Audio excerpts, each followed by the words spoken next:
Welcome back, everyone, to another Sunday night of shenanigans. First of all, sorry about the confusion. There was a bunch of people that jumped in at 8 o'clock. We had to just make it 8:30 tonight just to get everyone in. And actually, for future reference, I think next week might be 8:30 as well, just because that guest probably can't come in any earlier. So, sorry to all the people that were waiting. Hope you stuck around. We made it happen. We've got the Fab Four from over in Adelaide. Thanks for coming, guys. No problem. We almost didn't make it. There's a bit of sickness going on. So thanks heaps for holding up. Brad's struggling a fair bit. and Daniel. Brad and Daniel. And Daniel as well. I mowed the lawn today and I nearly died, so it's not a big lawn either. Apparently we're sharing germs as well, like in the warehouse, so that sounded really weird. Just me and Daniel though. Just me and Daniel. Yeah. Making it weirder. I've said it a few times on the live. I feel sorry for whoever I ask on as a guest because they get sick. It's happened to like 5 people now, or 6 including myself. So we'll say a quick hello to the chat. There's heaps of comments I'm going to skip because they were there from when we weren't here early. So I'll try to find Cynthia. How you going? Maryland. Family Getaways, Melbourne. Brad's mum, Doylene. How you going? Yeah. Cara's here. Furlong. Chris. Bowden. Looking forward to tonight's lineup. Everyone just waiting for DoorDash to drop off my 4-pack of brownie with upset. Brownies. Matilda, how you going? Yeah. Nikki, how you going? Caught up with Nikki for lunch on Friday. I actually filmed, but it won't be coming out because I didn't get anything. Why'd you tell us then? It's just a video of like finding nothing. I mean, the only good footage I got is me and Nikki having lunch. Well, there you go. Just do like a lunch ASMR, and you'll smash it. Yeah, I want to hear you eat a burger. You want to hear me eat a burger? Yeah. I don't eat burgers. I inhale that shit. Okay. I need a nap. I always need a nap. Chris collects things and he also sells things. Books along with stuff. How you going? Thrift and Oz Style. Mossy. How you going? Scotty Garvin. Oz Riley. Recommerce Dave. Everyone's You blokes been kissed again. Look, I mean, when you got a beard like that, what can you do? I mean, you just you just got to take your opportunities when they arise. Something to grab hold of. Yeah. Everyone, hope all the well warehouse goes not included. We haven't had too many throwing pens in the last week, so these split screens keep reminding me of the Brady Bunch. I'll tell you what, they're bringing me up. I'm definitely not bringing them up as a reseller. Rack Raiders, how you going, guys? Paddy, my man. Buddy. Daniel Sun. Sorry, I'm late. YouTube. We started at 8:30, mate. There was a bit of confusion, so you're not very late at all. You're early, really.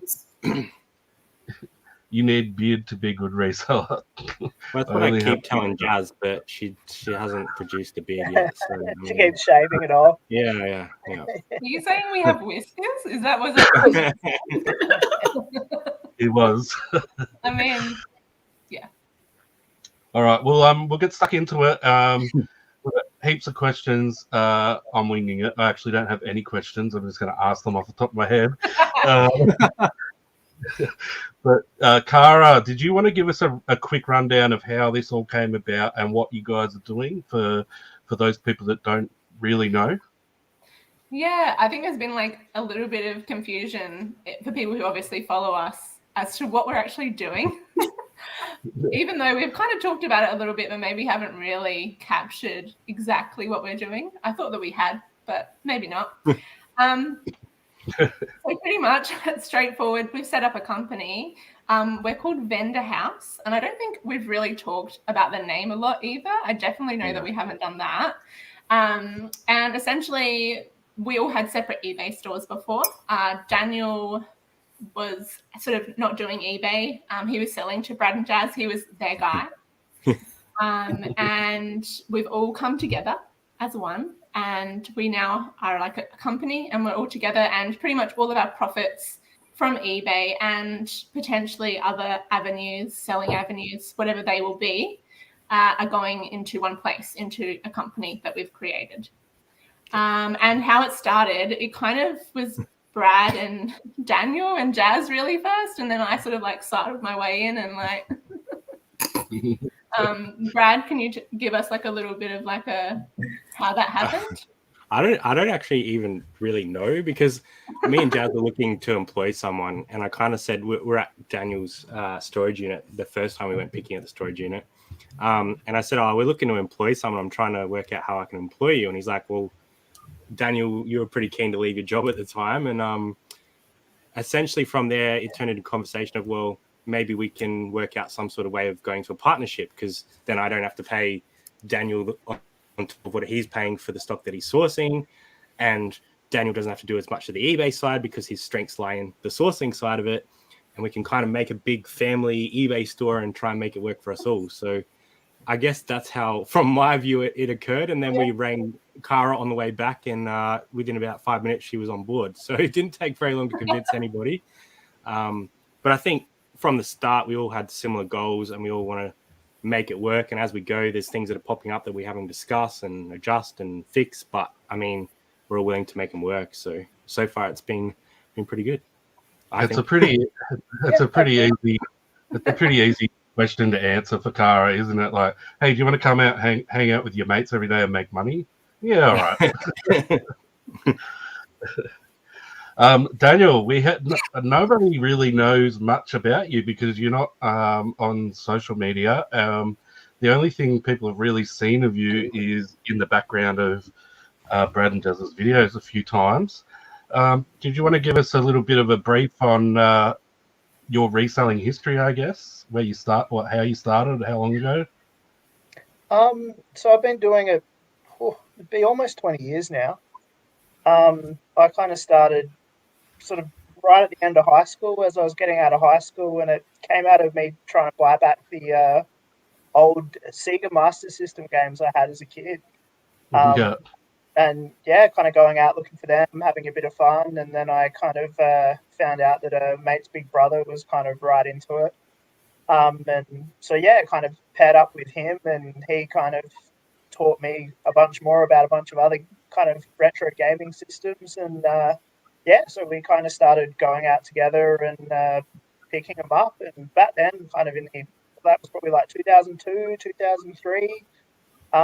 It was everywhere. Like, no one was buying it. It kind of hadn't become cool yet. It was still kind of nerdy. And like we would go out and fill a car with it for a couple of $100. And Crazy. I mean, it didn't obviously get the money it gets now, but it still got pretty good money. Like we were, so kind of it became a thing where like, okay, at the time I was working at Kmart earning like, I don't know, like $15 an hour or something like that. And, we could go out in the weekend and I could earn more finding games than, I could earn in a week at working at Kmart. So it became a pretty easy choice, where my attention was going to go. And it just became sort of, it was a hobby at first. It was kind of like I was studying, I was working. My mate's big brother, he kind of took over the selling side of it. He was already selling on eBay. Like back then, when we first started selling, there wasn't even photos on eBay. So you just literally do a text listing, say I've got one copy of this game, and back then like people would send money orders or cash in the mail, or it was real primitive. Suddenly we sold a couple of games for like $100 or whatever that we'd bought for $1 or $2, and I kind of went, this might be something I actually want to sink some time into and some money into. so yeah, we kind of, it went from us sort of going out once a month maybe to kind of trying to go out most weekends, and he didn't drive, so he would jump on the bus and go out during the week and find stuff. And yeah, eventually it kind of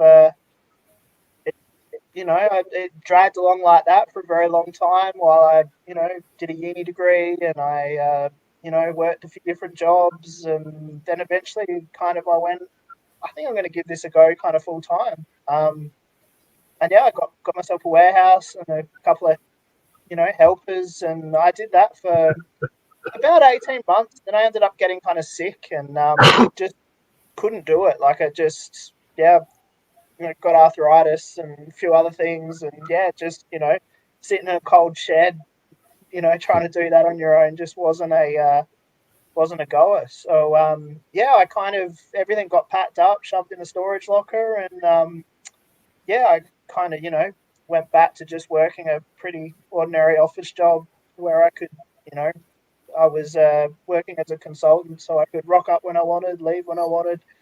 Not like eBay where you have to keep the listings rolling up, you have to go out and hunt for stuff and mail stuff and do all that kind of thing. And that's kind of where I met Brad and Jazz. I had a storage locker full of stuff I needed to deal with, and I still kind of had a bit of a desire to go out looking for it, but I just, with the job, with the illness and whatever, I just didn't have the time, didn't have the motivation to kind of get up there and do it. But so selling to them became a way of kind of, keeping it rolling. And, as, across the course of about a year of us sort of working together, my health started getting better. My patience for my job started getting less. And, it started getting out there again and kind of got that bug again of, hunting and finding this cool stuff. And, they were doing a great job selling it. And, we were kind of reaching a point where, like,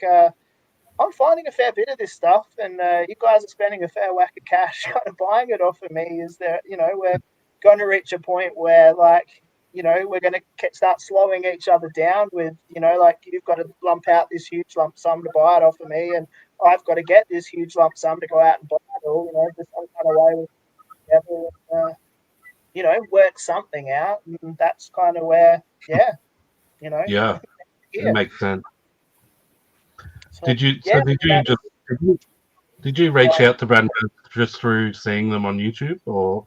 I watched like that was where I kind of first sort of dipped my toe back in after not having done anything with it at all for maybe 2 years, maybe even a bit longer. I kind of missed it, and so I sort of went around and started looking on YouTube and seeing what other people were doing, just to kind of, it was all very kind of American focused, but then I kind of thought, I wonder if there's anyone doing this in Australia, like, and then kind of found a few people, and then just the kind of the fact these guys, I guess, were in Adelaide kind of made it interesting, because they were going to places I recognised and kind of went, oh, yeah, that is like, which kind of, I guess adds a whole extra thing to it. And watching them, and I kind of went, oh, these guys actually know what they're doing. Like, there's a lot of some would people disagree here who are quite entertaining video makers.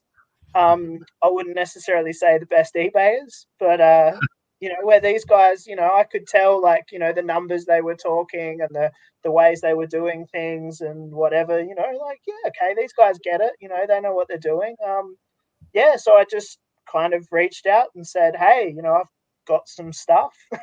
Are you interested? And, the first lot, after watching a few of their videos, I'd kind of dug out a bunch of stuff that I thought, I know they like these things. I know Brad's into this and collects that. I know Jazz likes Harry Potter. And so I made sure I kind of had a bunch of that stuff there to kind of get them invested, get them excited. Suck us in. Yeah, make the hook. And then we kind of did that for the best part of a year, really. Just kind of, every few weeks, every month or so, they'd come up and I'd have another lot of stuff, and kind of it started kind of transitioning from kind of me just pulling stuff out of my storage to me kind of pulling maybe half out of my storage and half me going out hunting and trying to find stuff. And so now we're here. So, And so these guys have spoken about you and your knowledge base basically is second to none. According to these, but it's I enjoy it. Like it's I think that's probably why most people get into doing this. There's something they're into. Like whatever it is, it sort of starts out as a hobby that you're looking to collect records, or you're looking to collect rusty old tools, or you're really into bikes, or whatever it is, video games. Like something will get you kind of invested, and because that thing really well, you feel really comfortable with it. While you're out there looking for it, you can kind of go, "Oh, I know that thing. I know that's worth a lot of money." And you feel comfortable buying it. I guess I like learning. I've always kind of read a lot. I've always studied, and I like learning things. I'm just curious by nature, so it's never been kind of a chore. It's kind of the exact opposite. It's just what I found myself doing in my spare time. I'd want to learn about something new, and kind of eBay gave me an avenue to kind of profitize that, I guess. Rather than just reading books about ancient Egypt or something like that, which are interesting, but not the most profitable. I could learn about old books or artwork or antiques or tools or hi-fi or whatever. And now it's just kind of developed into a bit of a thing where I like to kind of, what don't I know about, and learn that. What am I seeing out there? What somebody know that I don't? So, and I think kind of the more difficult something is to learn, the more profitable that kind of genre of good can be. Like if it's difficult and other people aren't doing it, it's not necessarily because the money's not there. It's just because it's not as easy as some other categories. So, that is the stuff that a lot of other resellers are walking by. But, if you're willing to invest the time and learn it, you can, make some good money. Yeah, that's it. We'll catch up with the chat. If anyone has any questions for any of these guys, please put them in the chat. Because last time we had Cara on, and the time we had Brad on, people started asking questions, and we were like, "No, we'll just wait." So now's the time to chuck your questions in for these guys. Nelly, how you going? So is Vendor House a tax haven? I wouldn't call it a tax haven. I'd call it a company that's going to pay a lot of tax at the end of the year. Hopefully not too much. Hopefully we can... A haven for the tax department? Yeah. For all the geeks and nerds, how good was the drop of Phase 5 from T? I'm not even sure what that's is that like Star Wars, or is it I have no idea. The MCU? I'm not sure. The new one, the bearded and had it look like deflated pufferfish. You'll have to get used to the ponderous pufferfish and the disgruntled octopus, Daniel. They're much maligned in the community, and some would say well respected. Others might be confused about the conversations. I don't know about that. But the conversations that occur, but it's all in good fun. Retro Ranger, hello peoples, long time watcher, first time chatter. Thanks for jumping in the chat. Always welcome. Dawn, new territory. Ooh. Hassan, here you go, my man. I was talking to Hassan during the week. Might be the week before. He's been a bit crook. So good to see you back, man. I feel so old as I remember buying CDs from USA on eBay and going into the bank to do international. Yeah, like I remember getting, people would just send you cash in the mail, like, and it'd be like $17.80, and they'd send you a $10 note, a $5 note, and then a piece of cardboard with a $2 coin, a 50-cent coin, 20 cents, all taped to the cardboard. Hold on, are you guys okay? Do you need a walking stick or something? Yeah. Getting a check, a physical check, having to wait for that to arrive in the mail, then having to take that to the bank, then having to wait like 3 days for it to clear. And people would be like, "Why haven't you sent my item yet?" And it's like, "I'm waiting for your check to clear." Like, I'm not- I need to find a Daniel. Yeah, we all do. And there we go. And I think that's like an important part of the conversation is like, we were lucky that we came across Daniel through our channel, and Daniel saw something that worked for him as well as us. So we kind of came together, and yeah, like if we didn't find the Daniel, like we probably wouldn't be in this circumstance. Obviously, us and Cara have always talked about trying to do something together, but never really got to the end point of making it work. So like, yeah, there's like all these different pieces of the puzzle that had to connect together to make the company work. Yeah. Totally. And having done it before at scale, like I wouldn't do it again on my own. I think the fact that there is 4 of us makes it, we can back each other up. Like, you get sick and it doesn't matter. Posters still got to go out. You still got to get your listings up. You still got to, where now, one of us can go down and the other 3 can kind of pick up the slack. It's, and we can, help each other out with things. We can, fill in gaps where someone's stronger at something and someone's weaker at something. And it's definitely made it a lot more manageable and a lot more stable, I guess. Yeah. You're getting the hard-hitting questions. There's some funny ones all the way down.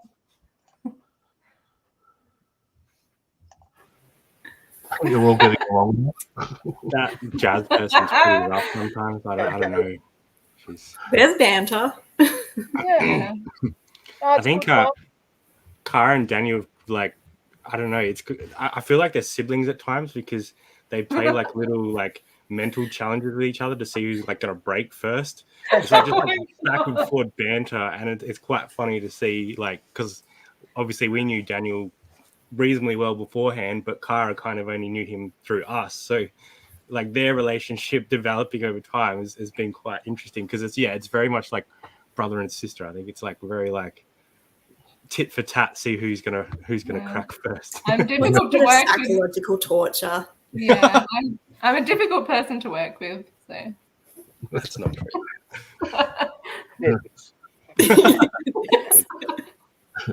Do you ever second guess your decision to be a full-time seller?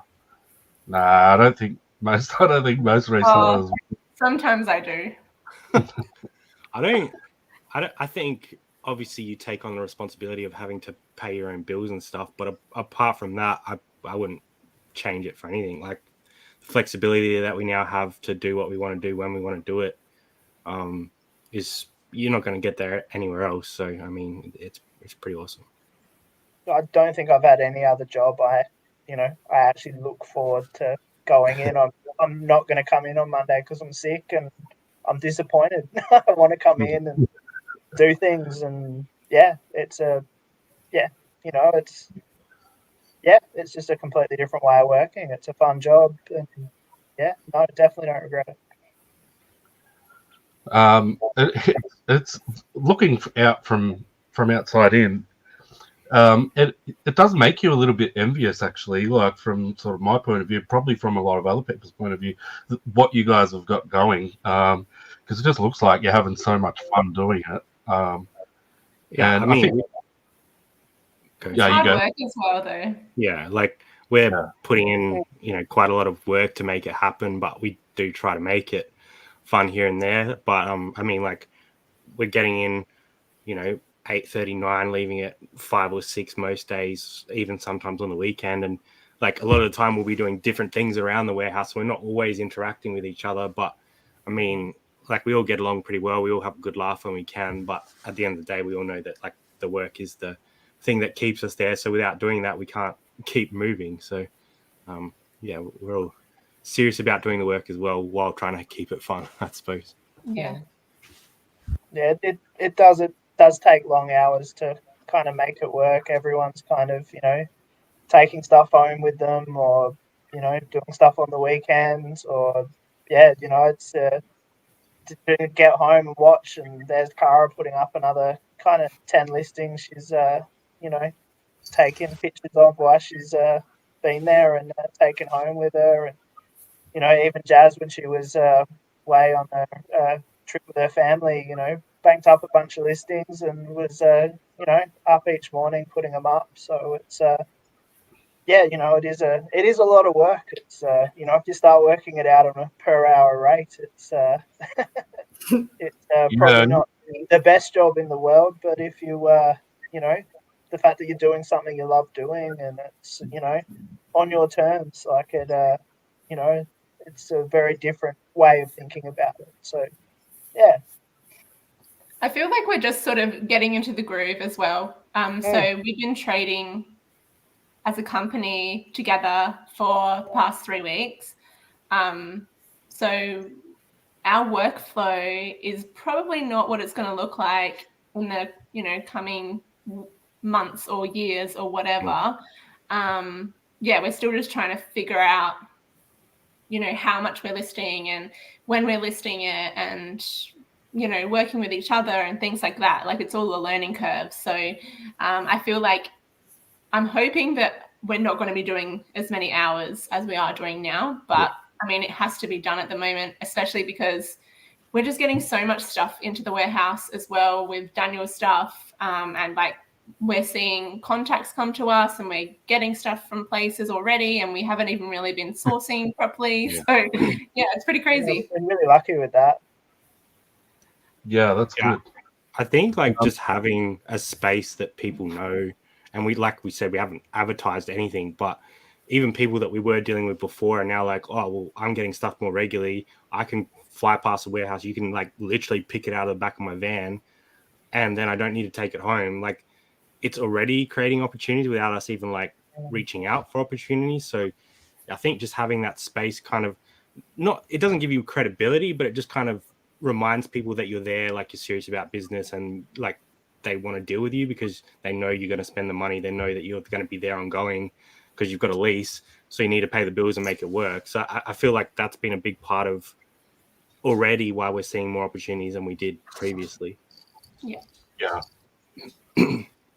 I heard 2 of you are hooking up bloody schoolyard romances. Yeah, that's why Brad and Daniel have both got the floor at the moment. How often do you have company meetings? I'm going to guess on this. I'm going to say never. You just talk about shit. We're pretty good. We've had 2 major ones so far, I think. And we're probably going to have. As even took minutes.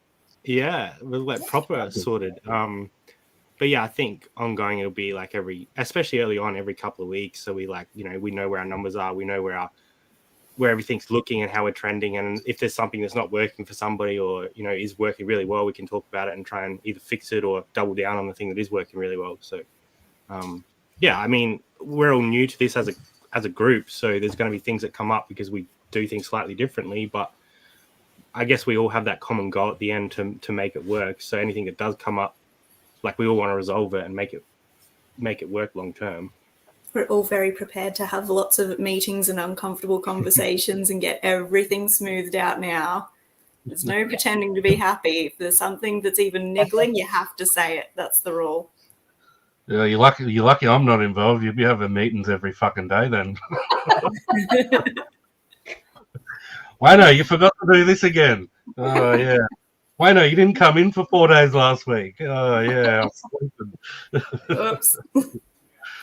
I think the only thing with reselling is that when you work out your actual, sometimes I would be 9 to 5 would be easier. I guess it depends on how good you are. Well, you're always going to get better and better. I mean, you've dropped out, Brad, your audio. Oh, is that better? I can hear him. I didn't realize he wasn't coming through. I was saying, like, I think there's ways of reselling and making way more than an hourly rate. It's just how you do it and how you can scale that long term. So obviously we've taken on a big responsibility of the warehouse, so that reduces our rate that we can pay ourselves. But our goals long term are to push that right up, and then all of a sudden, instead of paying ourselves like what we're paying ourselves now, it jumps to that next level where we would be making more than if we're in a 9 to 5. So it's like the long game and the short game at the same time. I feel like long term it's only going to get better and better.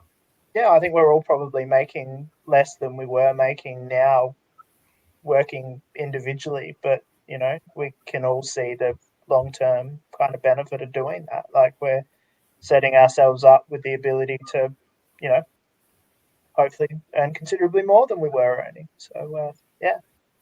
I think it depends on your work environment as well. Like Yeah. if you're stressed and depressed in your job, and reselling's like the light at the end of the tunnel, compared to your actual job. And that kind of happened to me in my corporate job, is because I was getting sick and tired of doing the same thing every freaking day and have no choice about it. And I did it for years and years and years, and then just felt shit about it. Mm-hmm. And I think Jazz can sort of like confirm that with her job. Like, you didn't enjoy your job. Yeah, I was so stressy, depressy, and it's not until sometimes you get out of that you realize. So now I'm working more days and I'm probably working longer hours, but my God, I'm happier. Yeah, same. Yeah, and you spoke about it, I think, on a previous live, Brad, when you went full-time last year. Was it last year? Yeah. Yeah. I was, well, you didn't realize, but you said, I remember you saying you didn't even realize how much you sort of were down. I think when you're in that space, you kind of just get stuck in that, you know, like the 9 to 5, right? Like, you're like, all right, work, come home, have dinner, go to bed, work, come home, dinner, go to bed. Like, you never really break that cycle. So it just becomes normality. And then when all of a sudden you break that cycle, you're like, holy crap, this is a whole new world. Like, I can go do a pick at 8 o'clock in the morning, drop it off the warehouse, do some work, come home at 2 if I want to, because I've started early. Like, you're not responsible to anybody apart from yourself and making sure that, well, now like the group, obviously, but we're all there for the same reason. So it's not like any of us are like work colleagues. We're all owners of this business and we're all working to the same goal. So there's none of that like awkward, like you're working for someone, we're working for ourselves, just as a group. Yeah. Do the cats appreciate the space back at the house, or do they miss all the toys they played with? They've taken over the back room a little bit now, where we used to have a lot of the stock. So that's their They must be hangout. a bit lonely. That's the only question I've come in here tonight where I've actually thought about a question I want to ask, without just going off the top of my head, is about the cats and the dogs. We've seen the dogs, Cara's dog, Finn, and is it Ruby? Yeah. Yeah, that's my parents' dog's name as well. So I wasn't sure. We've seen those guys in the warehouse a bit. Is there any plans to build a little cat enclosure in the so they can hiss at us all day? Like, why did you bring me here? Pepper might like it, actually. Yeah, 95% of the time they're like asleep on the bed when we get home. So I don't think there's a lot of activity going on during the day. So, I mean, maybe one day they might come in, but I think they're pretty happy sleeping here all day and we're not annoying them. So Lucky might enjoy the respite if we just take Pepper in. That's true. That's true. How often do the dogs get over there? I try not to bring them in too much, but I just can't leave them by themselves, especially at the moment, because we are working like those long hours. So like leaving in the morning, getting home late. Because I leave the dogs in the house, I don't leave them out the back, because they would fucking die. They would hate it. So I sometimes leave them with mum and dad. But yeah, if they're not with them, they're usually at the warehouse. They're very well behaved though. Like they're they're pretty good. We've only lost one. It wasn't even a stock item. It was that bloody yellow thing we were throwing around at each other. And Ruby tried to steal a Spyro from Jazz's like to be sent pile the other day. She was just licking it. It's fine. If you bought a Spyro from us and you're watching this, it's just a little lick. Give it a wipe. Sorry. Daniel, what's your three favorite reselling categories? Ooh, good question. I really like selling cameras. Like they sell really quickly. You can generally buy them really cheap. You know, if you buy the kind of point and shoot ones, you don't have to do too much testing. And they're kind of one of those things people are catching on to now, but even still now you can find them for $2, $5, $10, and you'd be surprised how many get $100, $150. Even, you know, you'd start finding some nice Olympus ones and whatever, you can get $300 or $400. Yeah, that's a good one. Something I really enjoy selling is books. It's a bit hit and miss. Like, books are hard. Like, out of everything I've kind of learnt, books, the thing I'm still learning. And as the other guys will attest, there's a big pile in the middle of the warehouse of my learning, we'll say. So yeah, it's definitely one of those things that you can win really big on, and you will find them in normal places. But yeah, they, you know, like what did we end up listing the fairy books for, Jazz? 7,999. There you go. Wow. So yeah, you can find some crazy books out there. That's nuts. And yeah, you know, but at the same time, a lot of books you can't sell for $1. So Yeah. but yeah, like books are good. It's you know, once you learn them and once you start working out which authors and how to pick editions and, you know, kind of learning what sort of topics and genres and things sell well, books are great. The other one I really like is pretty boring, and I'd say most resellers are probably selling it now, but is DVDs. They used to be amazing. They have there's a lot more people selling them now, so all the kind of prices have come down. And there's you know, a lot more competition to buy them. There's a lot more people looking for them. It used to be one of those things for years. I would go into op shops. I could, you know, walk out with 20 or 30 of them for $1 a piece and sell them for a small fortune, and that was great. That was kind of almost half my business when I was running my own kind of thing. It was they're quick, they're easy, you know, you can store a huge amount in a small space. You never have to pay too much for them. You don't really have to test them. You look at the disc. If it's not scratched, it's probably going to play. They're easy to mail out.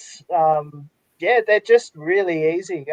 Once you learn kind of what you're looking for, there's some pretty clear patterns. You can kind of skim across the shelf and go, that one, that one, that one, that one. And now eBay, the app, you can just scan them and, yeah, get a pretty good idea of what they're worth. I think if I bring too many more back to the warehouse, Brad's going to kill me.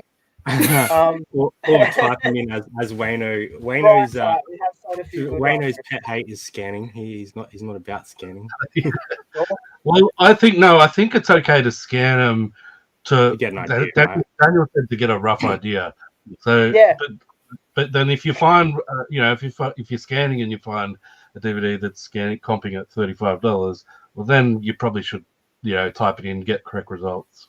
Yeah, if I scan it and there's one for $7, I know to put it back on the shelf. But if I scan it and there's one for $35, I know to spend that 30 seconds looking it up and finding out if it is actually good. Because I reckon I scanned approximately 1,000 DVDs in the last week or 2 weeks from Daniel's lot. But yeah, there was some great stuff in there, and we made some really good money. And obviously, like, they're going to be categories now where Daniel doesn't have that backlog, so it's more like when he picks them up, it's only going to be like 5 or 10, and it's really easy for us to list, and they're going to be worth, you know, $30 to $40 each, which is kind of where we want to be on that stuff. We don't want to be sort of, you know, the $12, $15, $20 stuff, because we have overheads to pay. So that's kind of where we've had to adjust targets a lot as well, is like, what does our bottom line need to be to actually make it work, which is why we've set pretty high goals for ourselves this year, money wise and listing wise, because we just need to move the stock through. So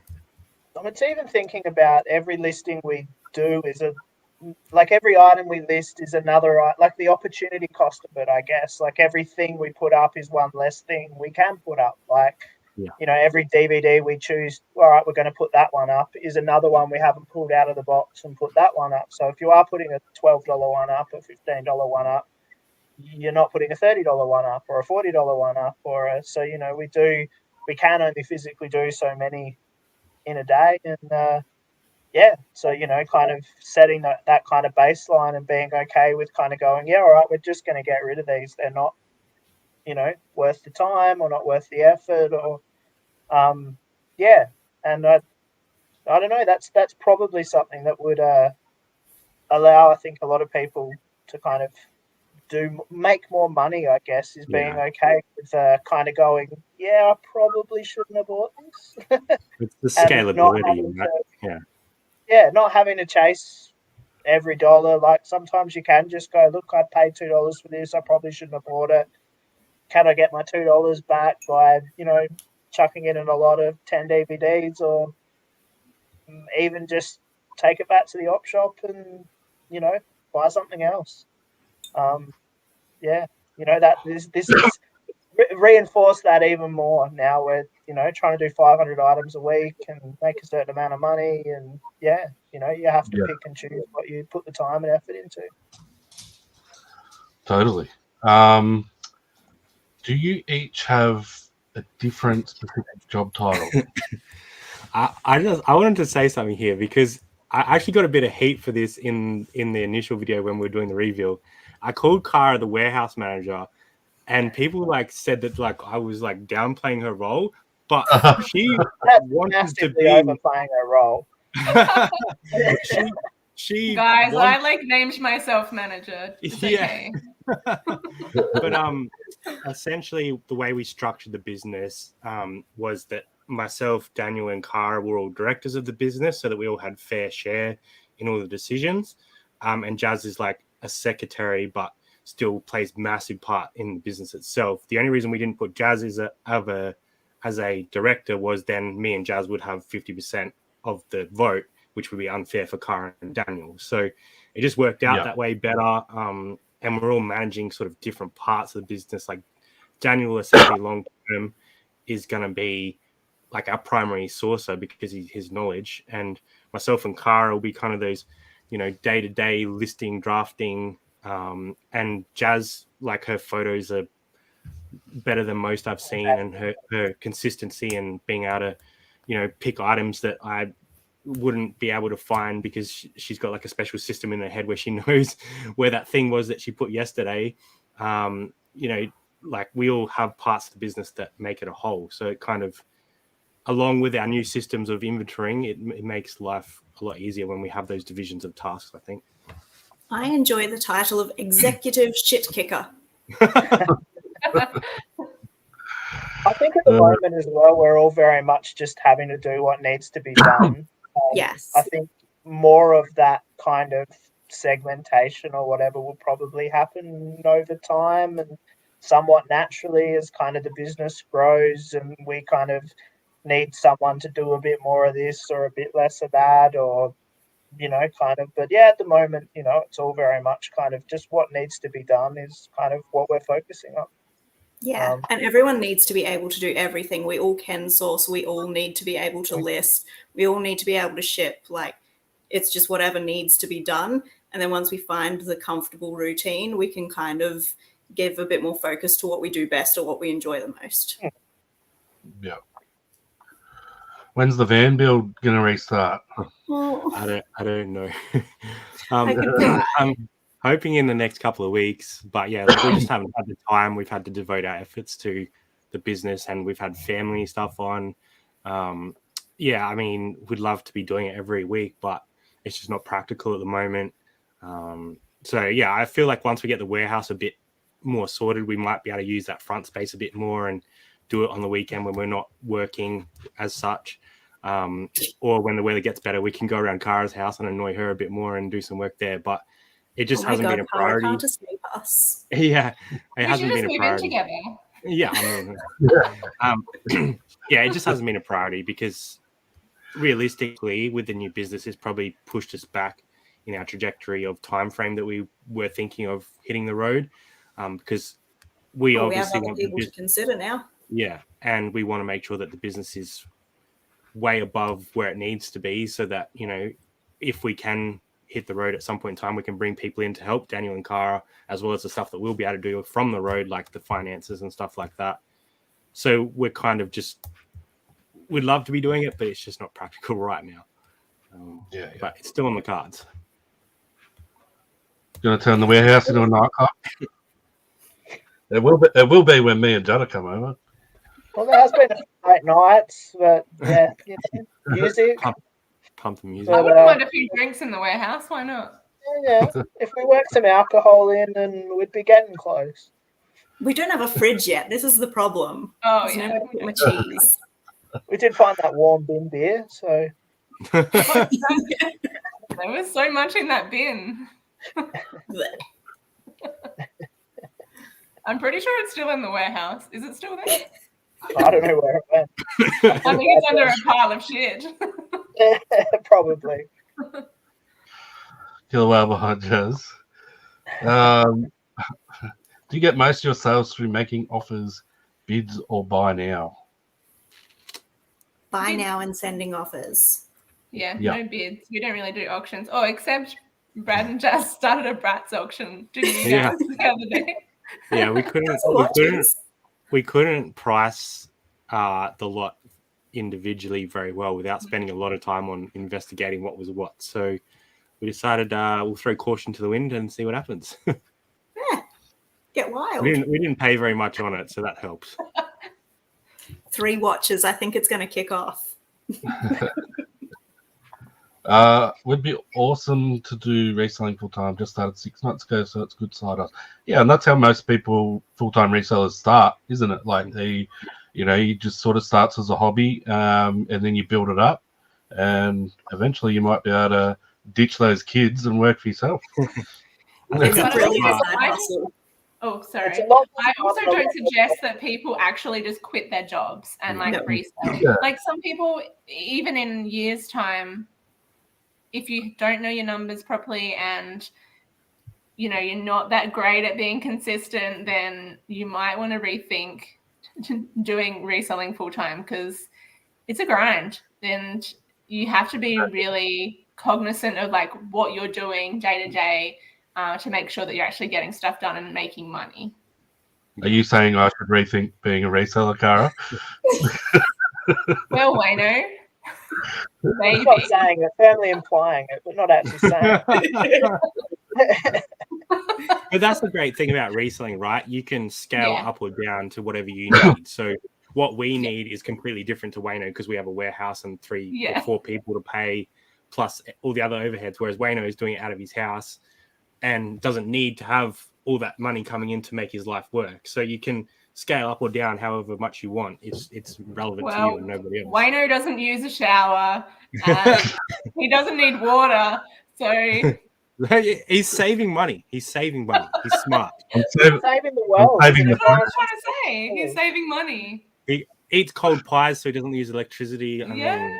mean, He's We got need 1 more pet. Waynos We as have well. 6. yeah. It's a lot of biscuits.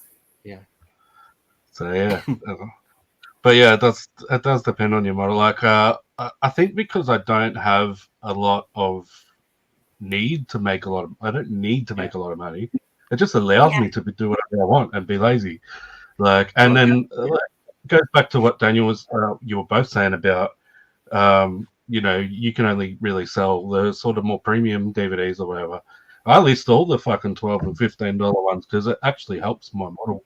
Like, and like it's piss easy to do. I just sort of half do it, like half do it sitting here, and I do the rest lying on the couch. It doesn't take me long at all. That's why you can't compare in this game. We're all doing different things for different reasons.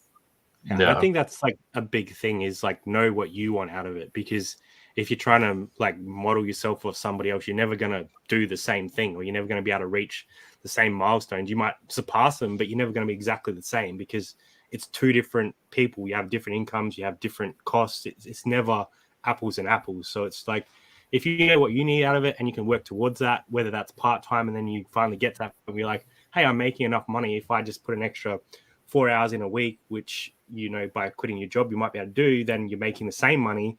Then you know that you're safe. Like, that that's how much money you need to make to keep things on. So, I mean, yeah, it's a movable target. Have you started building that man cave? Oops, gaming electronics area. It's getting there. The Daniel's testing area is waiting. We're excited. the rack came in on Friday, I think. Thursday or Friday came in the door. yeah.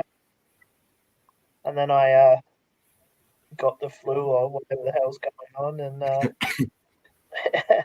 not much has happened since. So yeah, It'll be epic once we build it. How do you invest in purchasing new stock? Do you set a budget? That's a good question. The budget is what's in the bank. If the value is there, there's no budget. If Jazzy doesn't handle the funds, the no. bills are paid. And Watch the me, I value is don't there. either. So Jazz is like, oh, a magic bean, $10,000. No, we kind of, before we got into any of this, we ran a few projections about how much money we would need to pay ourselves certain wages, and then how much money we would be spending to make that stock come in based off our previous 3 years of data. We kind of put it out together and worked out all our percentages. So we know that if we spend, let's say, $180,000 on stock, then we need to make X amount of money to pay for that, our bills, our wages, our postage. It's all factored into what we're doing. So we kind of know at any given time how much percentage of money we should be using for each item. And then if that changes because something's gone up or down, then we have to adjust that in other areas. So obviously you can't change how much you're paying rent. You can't really change postage, but you can change how much you're sourcing. So it's we either bump that up or drop it down whenever we need to, depending on sales. So yeah. Books are a very good money maker if you find the right one. Especially if they're fairy books. Yeah. And going back to the DVDs, even if they're quite scratched, they tend to. They do if they're light scratches. I actually don't list DVDs that have a lot of light scratches. yeah, just I because don't either. It's not worth the because headache. the perception the buyer might have of it. Even if I think it'll work, if it's just got a lot on there, I'll just sort of get rid of it. But yeah, any light scratches, light sort of scuff marks, yeah, they should usually just play fine. Are you all sourcing, or we sort of answered that before, didn't we? We're not meant to be sourcing at the moment, but things keep coming to us. Yeah. I think we kind of put this first 2 months down as we've got stock that needs to be listed. Let's get through it, which is kind of why we set ourselves such high listing goals. Was we knew we had stock that maybe wasn't what we're going to be listing in future, but we had it there. We'd already factored it into the costing of the business. So let's list it. Whereas ongoing, we're probably all going to be doing a little bit of sourcing here and there, but Daniel mostly probably 60% of it, and then the rest of us will contribute here and there when we need to. But we all like sourcing, so it's not like we're going to stop sourcing. It's just going to be when we can. And we all have contacts already.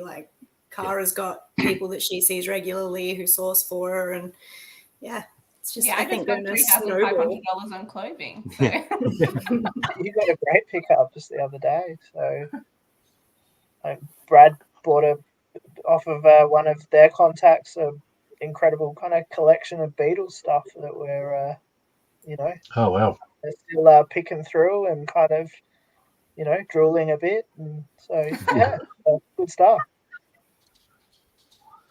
Do you guys fill all your specs in fully when you list? It depends which one of us you ask. I think,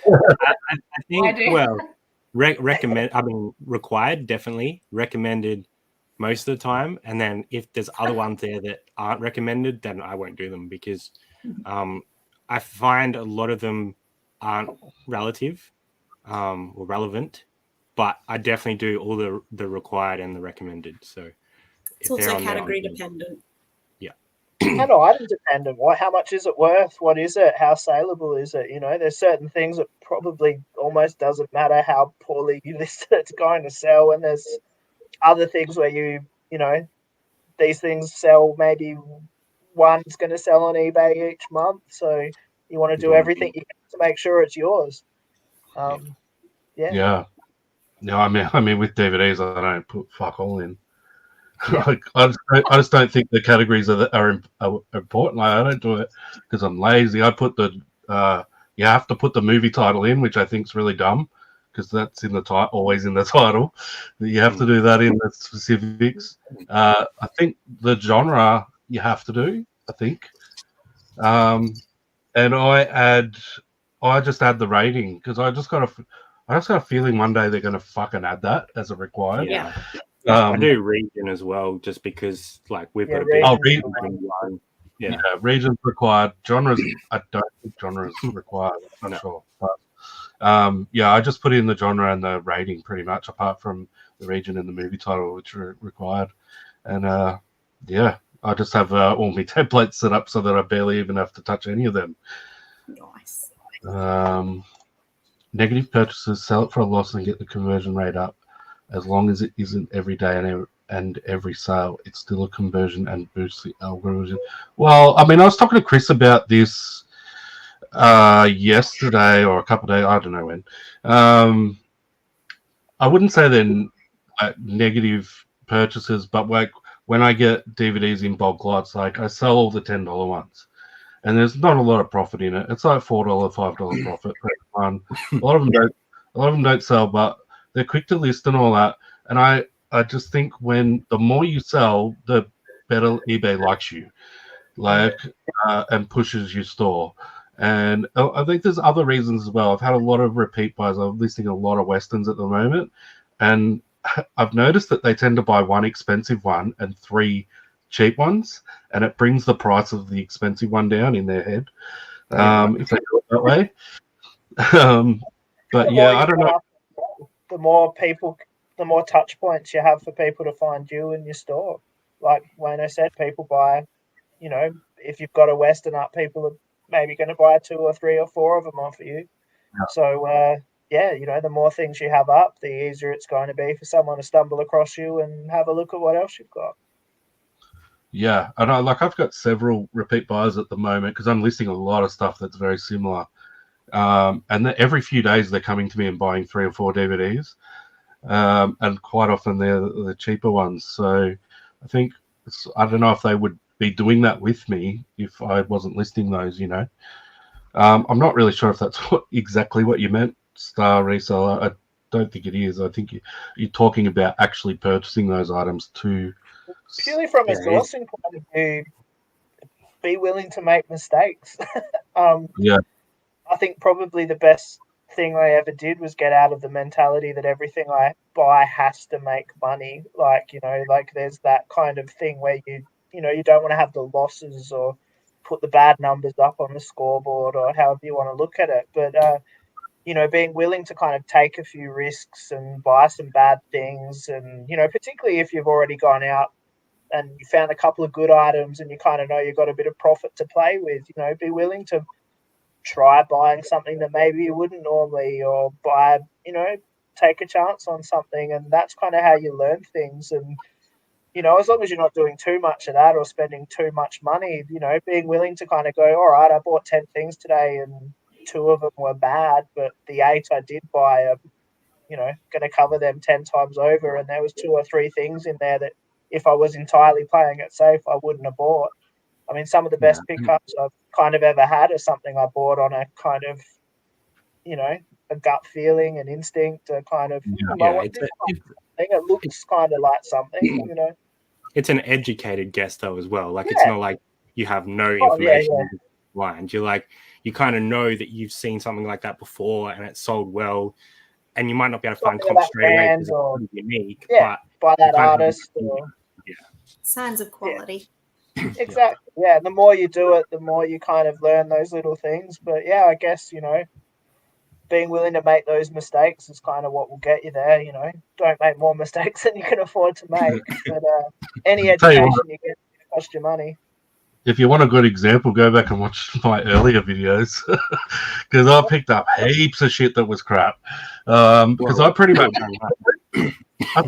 come into YouTube just knowing about media, and then I'm branching out into like clothing and shit, and I'm just picking up garbage.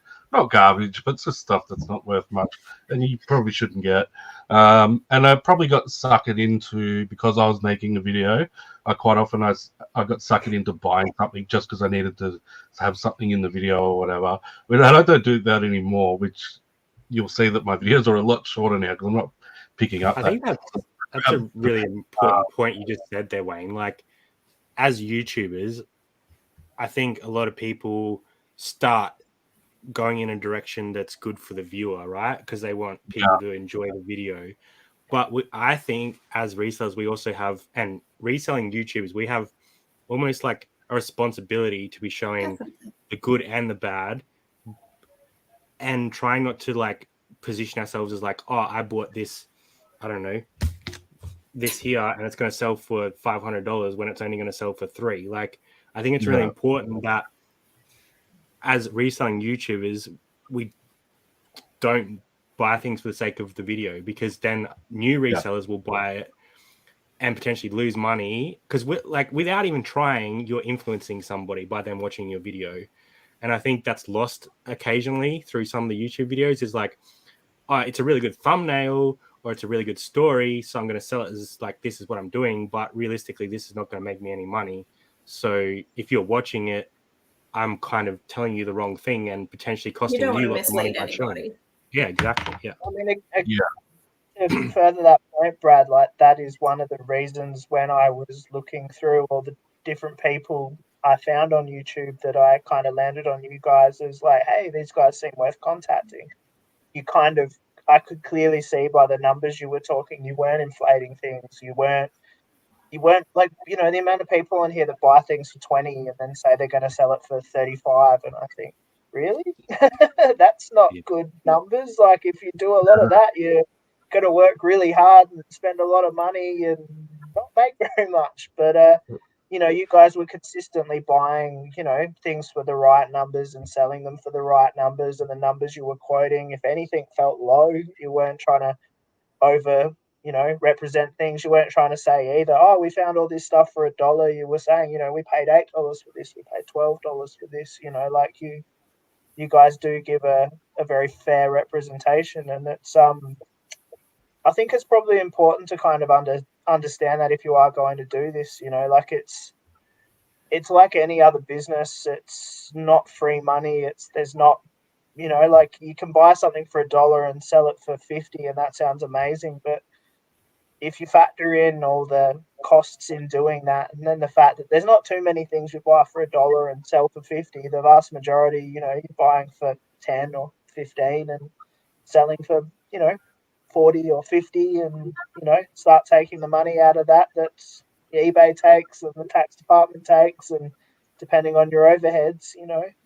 And I think a lot of that does get lost when, people are making videos that are entertaining and exciting and, you know, kind of really got on that treasure hunt element, which, you know, is totally there and probably the reason most of us are doing this. But the reality of making a living on it is slightly different to that. Sometimes maybe good, sometimes maybe shit. Thanks, bro. This is hilarious if you know the reference. I was like, what the fuck does that mean? It's do you guys, any of you guys know? No. It's from Dumb and Dumber. Kind of dead parrot sketch type thing. Is that It's from Dumb and that one must be Dumb and Dumber? Yeah, it's from Dumb and Dumber. Yeah. He sold someone killed his budgie, so he sticky taped the head, tore his budgie's head off, so he sticky taped the head back on and sold it to a blind kid. Wow. I mean, New avenue for us, Brad?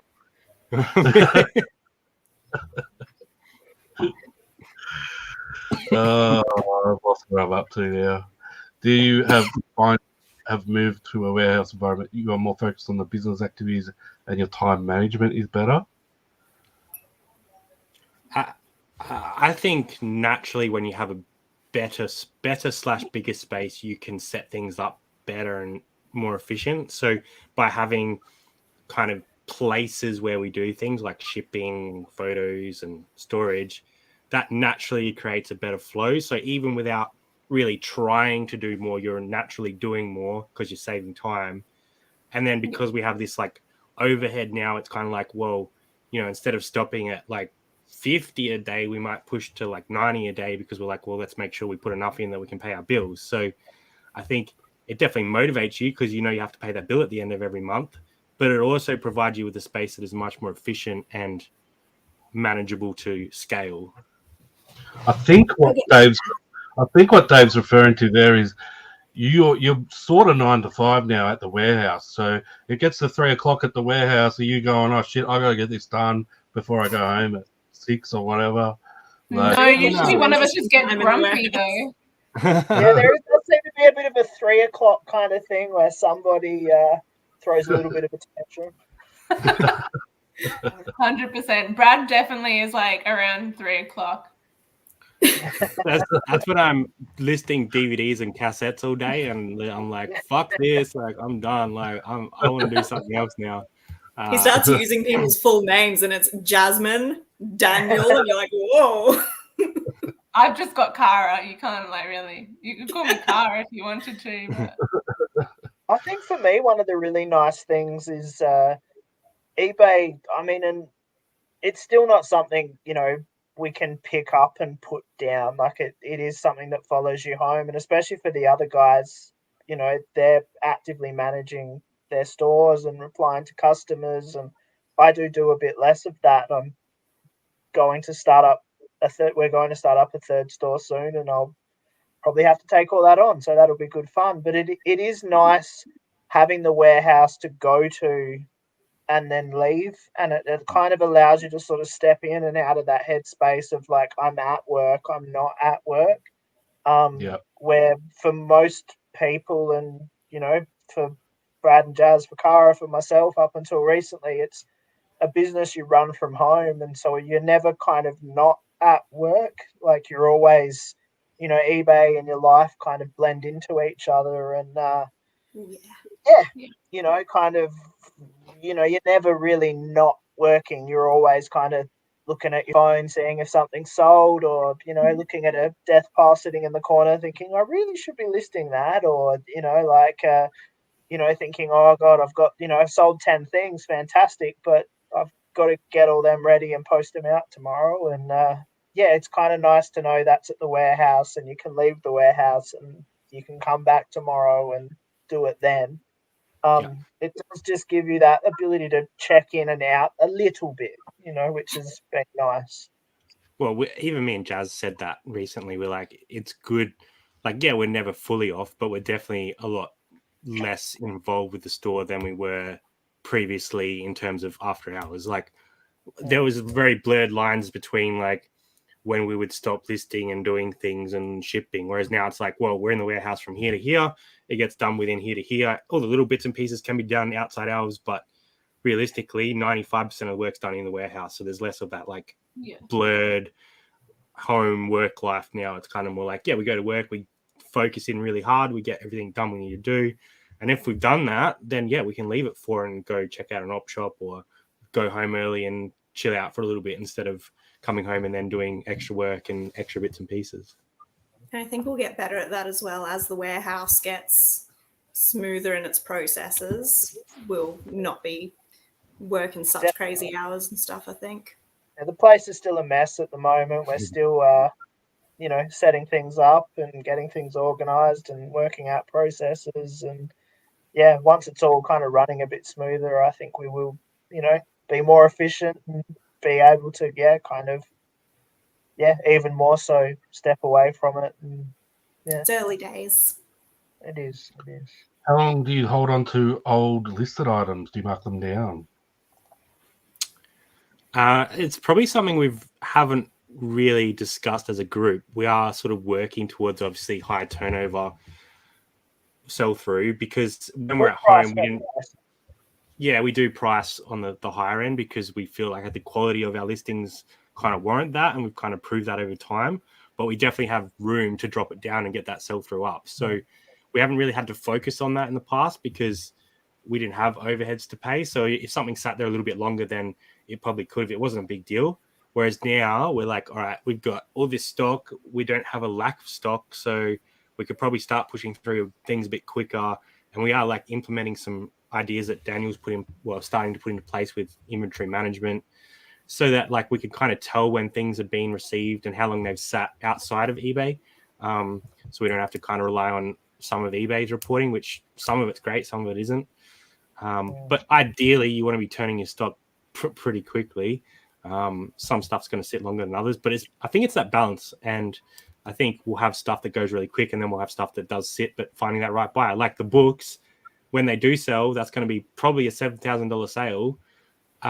So I'm happy to sit on that for a year if I need to, because that's a pretty significant sale. But yeah. Your bread and butter is. I think that's also the difference between doing it as a hobby or a side, as opposed to doing it as a full-time income. Like, we need turnover. We have bills to pay. We've got overheads. We've got wages. We've got, if we're not selling things, those things aren't getting paid. So we need turnover. Whereas if it's a hobby, you can get away with treating it very differently. You can wait. Yeah, definitely. Catch you later, Chris. Catch you soon. Bye. Is that mine? I can hear a delay. I don't know. It's not me though, because I've muted myself. And I think it might be me. That's gone now. It's all good. Maybe it's not me. I'll blame Cara. you blame me for a lot of other things. So See, it started again now. Now you've unmuted.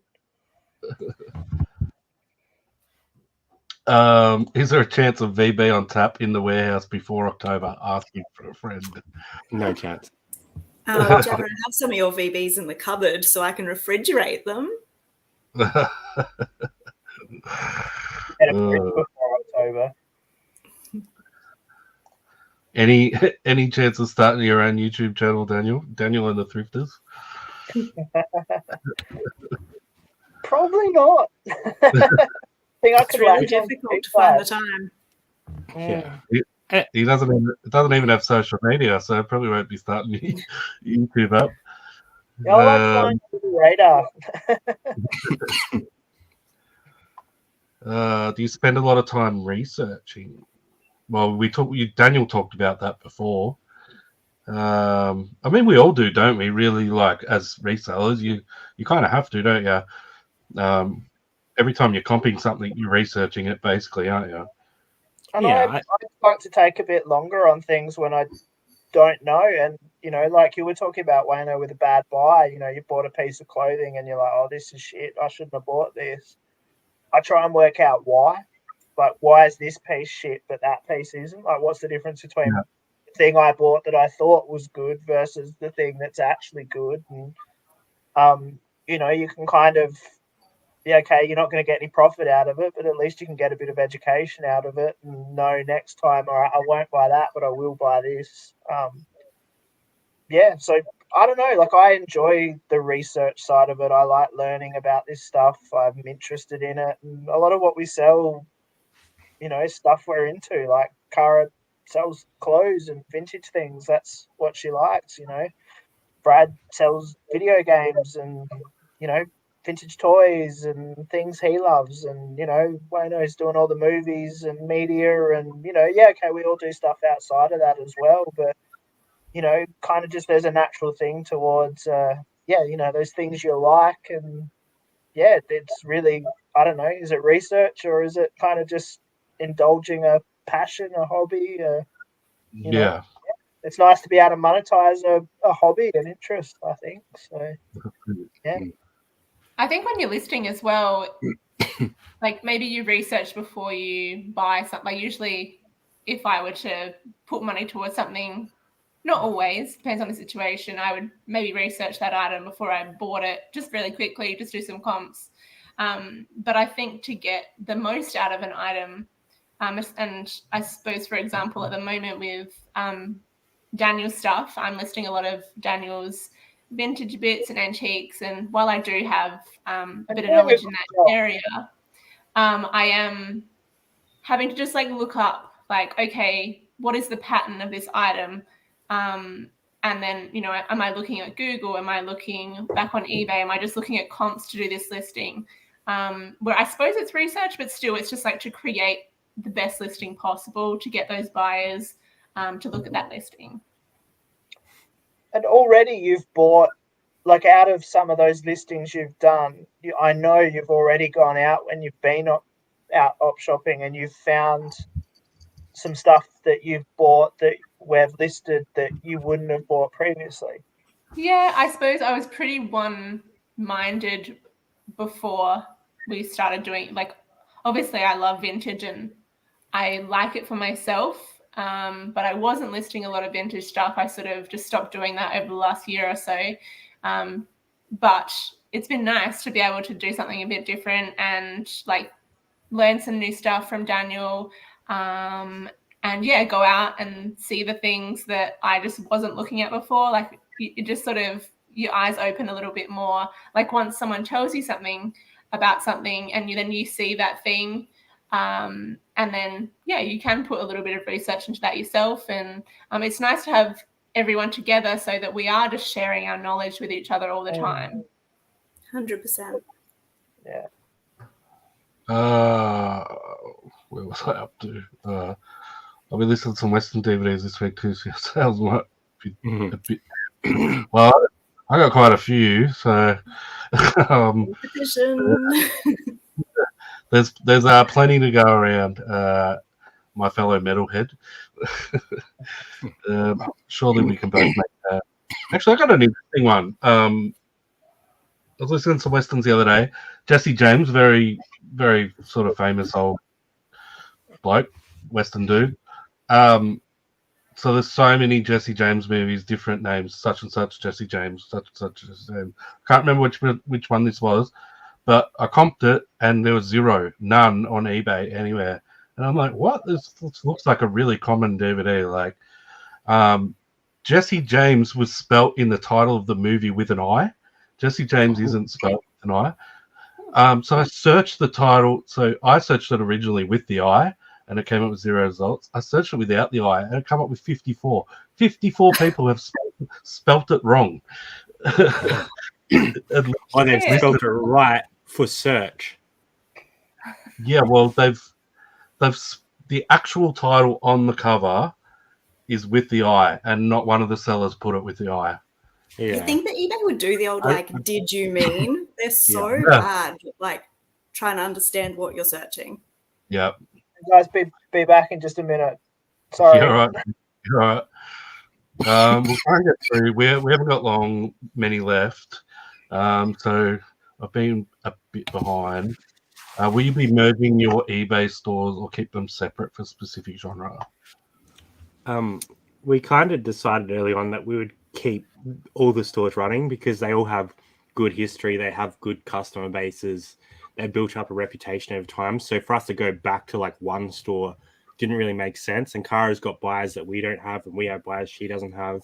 When Daniel's store comes back online, he's going to have buyers that neither of us have. So we feel like spreading the load across the 3 stores makes the most sense. And it also gives us protection if one store is like not having a good day, one of the other ones can pick it up. So we all know eBay likes to do weird things when you get iron ads and items not received and stuff like that. So we're hoping, touch wood, that by having more, less of that will be impactful to our bottom line. Well said. Just showing that because I really like the response. Stop being Get better jokes. The only reason that Jazz isn't a director is because it wouldn't make sense for voting, because essentially we're a company. So realistically, secretary also doesn't mean fucking receptionist either. No. A secretary is completely like not what you're thinking. And realistically, we all went into this as equals, and none of us are like think that any one of us is more important than anybody else. As long as we're all doing what we need to do and bringing what we bring to the table, we're all like equals in this. So,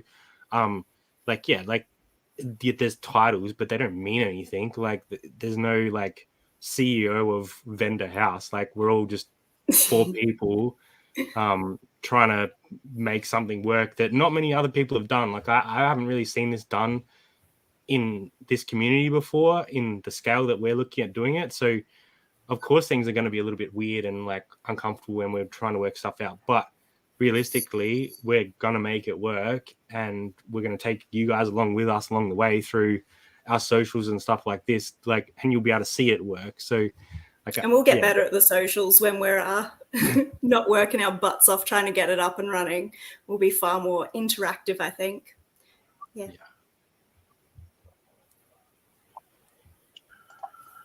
I missed a lot of that because I froze, but it doesn't matter. You got me on finding folio books, Cara. Love They're folio. so good. What a folio! I don't even know what they are. Wayno, you obviously haven't been watching. If you go to our store What and are shop they? Plastic, I it's like a brand of books. They're a publishing house, aren't they? Yeah, a publishing house, and they make like really high quality. Yeah, there you go. Jazz just come and stole one. Pretty. I got And this at yeah, Salvo's. I mean, Hey, where'd you get that one? I didn't sell you that one. I got this one a long time ago, That's and it was nice. down south. I think I it don't was the have one that really one. close to your house, Daniel. I don't know. Snatched from snatched. Yeah. Fine, I'll bring it in. We can sell it. No, keep it. But there's some No, I'm I'll moving see into a it. van. We should sell it. there's some really good ones and there's some really crap ones. So do your research. But essentially, that's the brand of book that is that $7,000+ set of books that we have up in the store. So there are some crazy ones. I think Wayno's properly frozen. Yeah, he's gone. Hi, Wayno. Thanks for having us. He'll be back. Bye, Wayno. Can anyone ask me those questions? Yeah. Can we continue on So with we've that? answered merging the eBay store.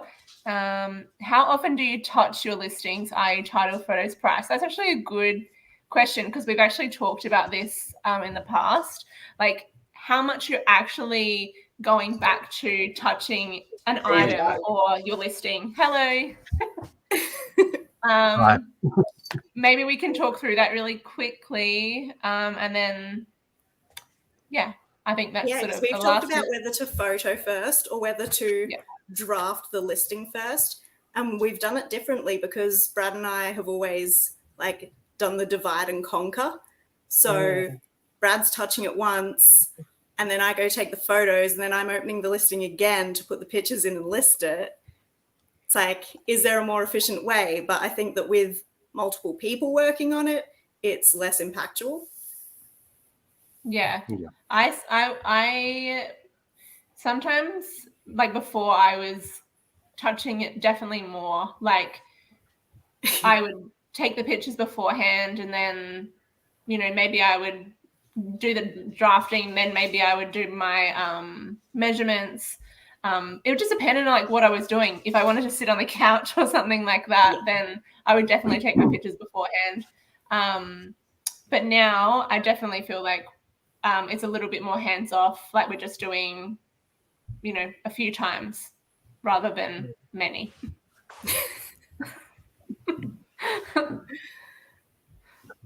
if you plan it well, only selling in a niche category can make a living. You don't. Yeah, like I when I started YouTube, I started trying to branch out into all these other fucking categories, clothing and shit, stuff I didn't know anything about. And even though I was still looking for DVDs and doing DVDs, I sort of forgot that they were my main priority and where I make most of my money. And things started, like my store started to go downhill, So I think you can branch out, but yeah, you sort of just, it's good to just sort of make sure you have that as your main priority, your main niche. Learn the low-hanging fruit in categories outside of your niche. So, find the thing or things that you sell well, concentrate on them, and then, don't rule out other niches, but, just find the low-hanging fruit there. What are the things that, sell for lots of money, sell really quick, sell really easy, and grab those things, ignore the rest, basically. If that's, what you want to do, I'd say, there are those things that, you don't want to not be picking up because they are worth a lot of money and they'll, you can pick them up real cheap. But like Wayno said, you need to know what you do well, and that's where you're consistently going to make money. That's where you're going to feel comfortable. That's where you're going to enjoy selling it. That's where you're going to, if a customer's got a question, you're going to know the answer because you know what you're selling. There's a whole bunch of stuff. I don't know women's clothing, and it's one of those things. It's probably the last thing left when I look through the thrift store that I just don't know, and in part that's probably because I feel a little bit creepy, kind of, looking through women's clothes. Like, I probably should get over that, and if I'm honest, every now and again I do catch a label and go, "Oh, I know that," and get over my. Do you know how to get around it? Feeling like a creep, or I'm willing to feel like a creep for $100, kind of thing. I mean, if you're sniffing your secondhand underwear, then that indicates usually. Do you know how to get around that, Daniel? There's an easy way around that. Just wear a dress into the up shop. Just own it. Yeah. I've only had one place get upset that Brad was looking in the women's clothing, but they pulled him up like 3 times. They really didn't want him in there. I remember, was that when I was with you guys at that little? Yeah. It was like the one near you guys, and they were the food bag. Oh, that's women's clothes, and Brad was like, "Yep." They were like, "The men's clothes are over there." They were really trying to move him out, and he was like, "Okay, thank you." Yes, you have correctly identified the women's clothing. Do you want an award? You should have just got into the women's clothes and were like. I don't think that, like, most of the time there really is any stigma there. It's my own probably overthinking it. I don't think the little old ladies in most op shops care what I'm looking at, but they don't care. Yeah. Most people don't give a shit about anything you're doing. Like, I've had this conversation about you filming for YouTube in op shops. Like, when you first start, you feel really weird about it or whatever, but like you quickly realize the workers and the other people in there, they're doing their own thing. They're not even looking at you or thinking about you. They couldn't care less what you're doing. See, I started comping, that way. people like hiding them doing hiding comping, and I just literally stand in front of the op shop workers like. If you act weird, you look weird. I'm happy with comping, but I went the other way with filming because we used to film in op shops all the time until we got pulled up by a certain op shop after they got a little tip off from somebody. So I kind of went the other way where now I'm very like, all right, how am I going to film this in a way that's not annoying anyone else? Or like, I feel more weird about it now than I ever did because of what happened that one time. And it was only one place. But yeah, like, you're right. 99% of people aren't going to even look at what you're doing. So it doesn't really matter. There's been a few times where there's something behind the counter. And I'm like, oh, would I be able to look at that? And they give it for me or whatever. And I just pull my camera out and I'm like, I'm just going to take a picture for me, mate. And I'm like filming it with my GoPro. It's like zooming in and out to see all the angles.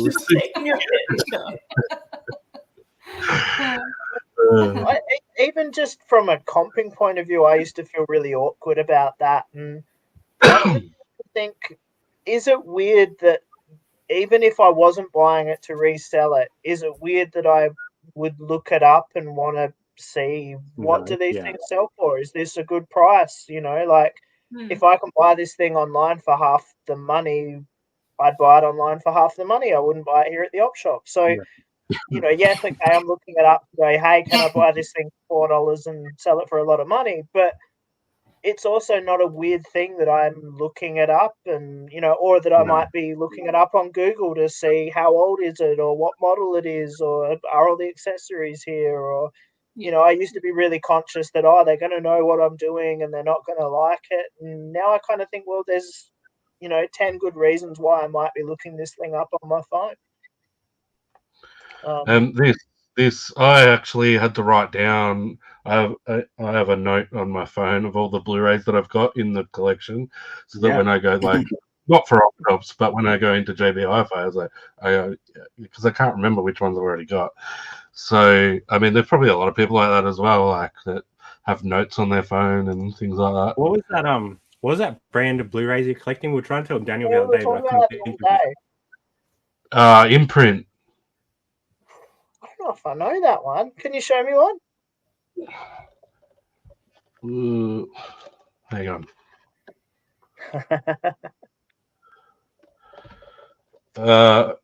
Yeah, they've got the imprint logo at the top. Yeah.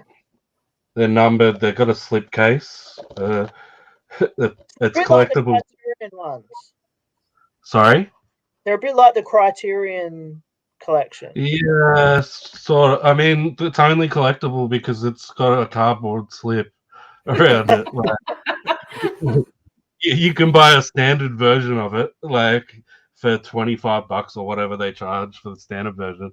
You buy there's only like, depends on the title or when it was released, but there's like 1,000 to 2,000 released with the piece of cardboard around them. But yeah, some of them are going for quite a bit of money. Like $150 is quite a bit of money for a Blu-ray that came out like 2 years ago. There you go. You taught me something new. Thank you.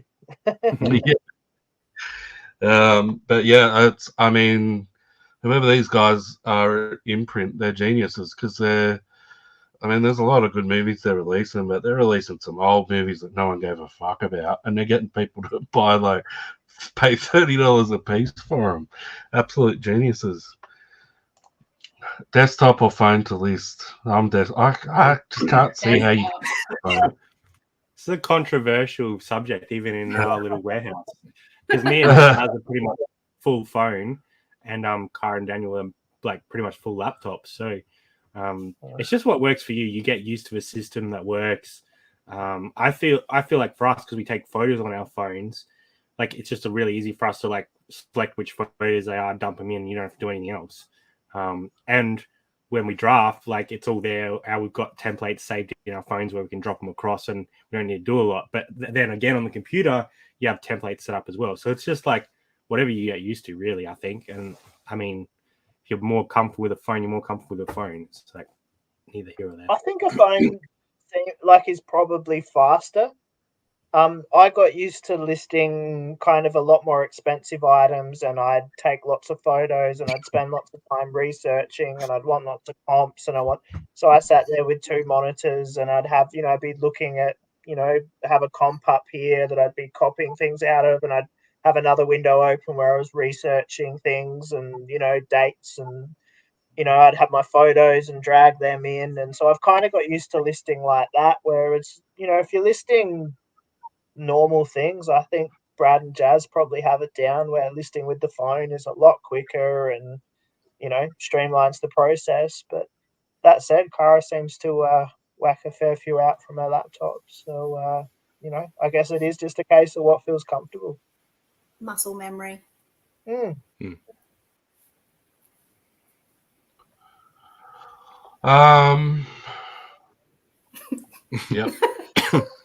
He just sounded like, oh.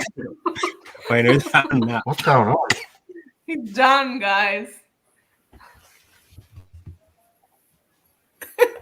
I'm dropping out. Are you alive? I'm dropping out again. I don't know. I can hear you now. Yeah. My comments aren't working. I can't. They take 5 minutes to change over. Yeah, smash the thumb. I don't know. I don't know where I was up to. We got to wrap up soon, so stop asking fucking questions, people. I feel like the answer And there's like too many questions. How regularly would you revise your listing after it's been listed for a while? And then would you say when sales are down? yeah. When sales are down and you go look at what's oldest.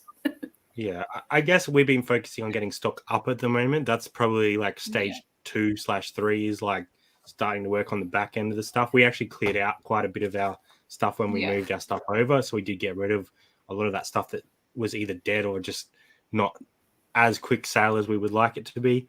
But ongoing, it's definitely something we want to be managing better and getting that sell through up, because at the end of the day, we need stuff to sell to make money. So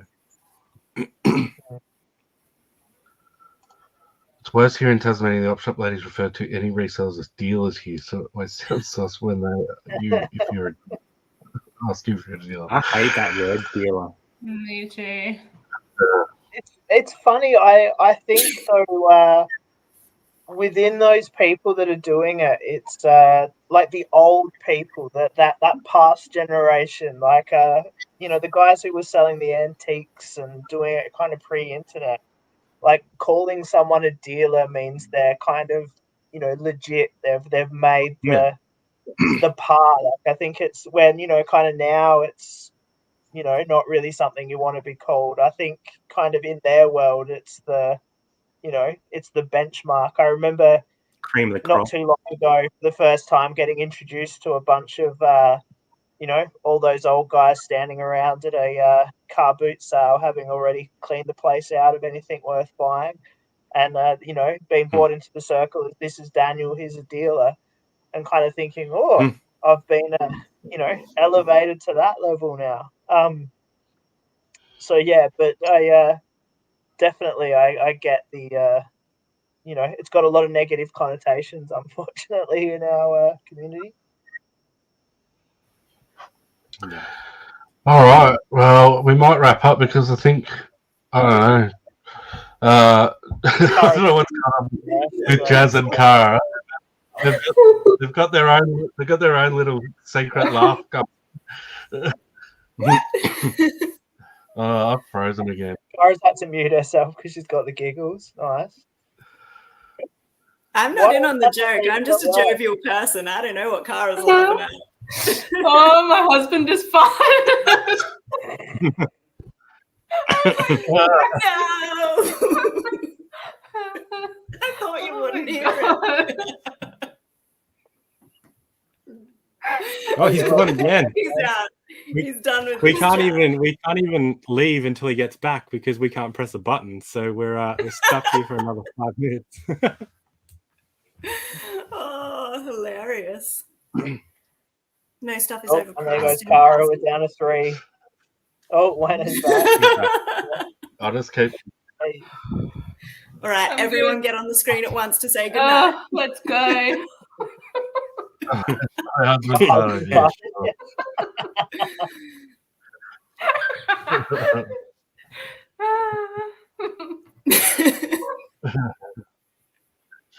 that was very cool. All right, we'll wrap up. Yeah, we'll wrap. This is by far the longest one we've ever done. I've been saying that the last few weeks, so We love it. it just keeps getting longer.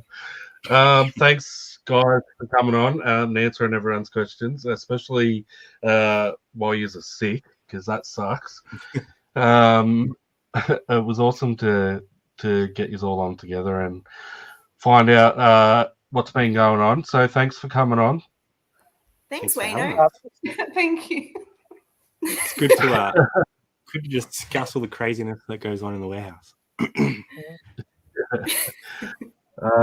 And tell she's gone, but yeah, tell Michaela I said well done.